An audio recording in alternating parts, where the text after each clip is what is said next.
ഇബ്ലീസിന് ഒരു ട്രിക്ക് ഉണ്ട്. ഇബ്ലീസ് എന്ന് പറഞ്ഞാൽ മരണം ആ ട്രിക്കുള്ള ആളാണ്. അഖില ലോക പ്രതിപക്ഷ നേതാവാണ് ഇബ്ലീസ്. മൂപ്പർക്ക് ഓരോരാളെ എങ്ങനെ പറ്റിക്കണം എന്ന് കറക്റ്റ് അറിയാം. 1,00,000-ലധികം നബിമാരുടെ കാലത്ത് ജീവിച്ചുകൊണ്ട് തന്നെ സർവ്വ ഉഡായിപ്പ് മൂപ്പർക്ക് അറിയാം, ഉറപ്പ്. നല്ല വൃത്തിയിൽ നടക്കുന്ന ഒരു ചെക്കനെ പറ്റിക്കണമെങ്കിൽ ഹിജാബന്നെ ഇടണമെന്ന് മൂപ്പർക്കും അറിയാം. അതുകൊണ്ടാണ് ചില ചെക്കന്മാരോട് എന്ത് നാടാ പെണ്ണിന്റെ വേഗം നടക്കും, നാണവും മാലില്ലെന്ന് വെച്ചോ പറയൽ എന്താ, ഉസ്താദ് വിചാരിക്കുന്ന പോലത്തെ പെണ്ണൊന്നല്ല, പിന്നെ ബുർദ ഫുള്ള് കാണാപ്പാടാം. എങ്ങനെയുണ്ട്? ഇബ്ലീസിനെ അറിയാം ഓരോരാളെ എങ്ങനെ പറ്റിക്കണമെന്ന് കറക്റ്റ് അറിയാം.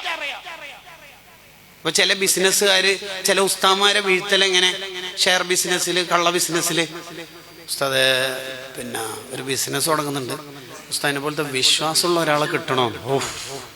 അതിലെന്നെ ഏകദേശം വീണ്. എങ്ങനെ പറഞ്ഞേ?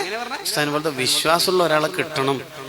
രണ്ടാമത്തെ വയ്ക്ക് ഉസ്താദിന് പിന്നെ ഇനൊന്നും താല്പര്യമില്ല എന്നറിയാലോ. എങ്ങനെ വീഴെടുക്കുക?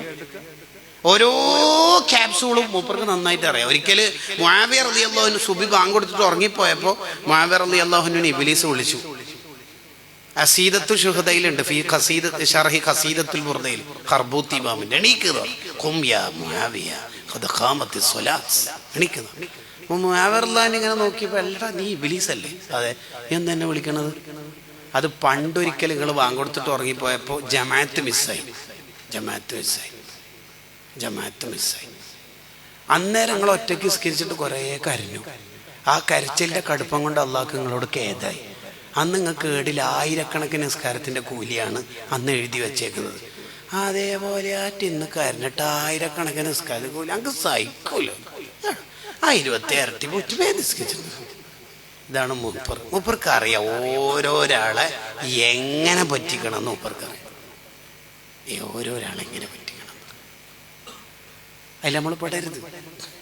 ഇബ്ലീസിന്റെ ഒരു ട്രിക്കാണ് ഈ സാധനങ്ങളൊക്കെ. ഇതൊന്നും നമ്മൾ പെടരുത്. അല്ലാഹു കാക്കട്ടെ. എത്ര കിട്ടിയാലും മതിയാവാത്ത രോഗം, ഹിർസ് നമുക്ക് വരരുത്. നമ്മളെപ്പോഴും ശ്രദ്ധിക്കേണ്ട, ആരടുത്തൊന്നും ആഗ്രഹിക്കരുത്. നാളെയല്ലേ എൻ്റെ ബർത്ത്ഡേ എന്ന് വയ്ക്കുന്ന കൾച്ചറൊക്കെ ഉണ്ടല്ലോ. അതിൻ്റെ അർത്ഥം എന്നാ, തഹജ്ജുദിന് ശേഷം നിന്റെ ദീർഘായുസിന് വേണ്ടിയിട്ട് ഞാൻ ദ്വാരുന്നോണ്ട് എനിക്ക് ആയുസ് കൂടിയെന്നല്ല, നാളെ നിങ്ങൾക്ക് കൊണ്ടുവരണേന്ന് അർത്ഥം. കുട്ടികളുടെ അടുത്തുനിന്ന് സമ്മാനം കിട്ടിയത് സ്റ്റാറ്റസ് ഇടലൊക്കെ ഒരു സുഖക്കുറവുള്ള പരിപാടിയാണെന്നർത്ഥം. പരിപാടി ഇബ്നു ഹജർ അങ്ങടെ തഹരീറുൽ മഖാൽ നോക്കിയാൽ മതി.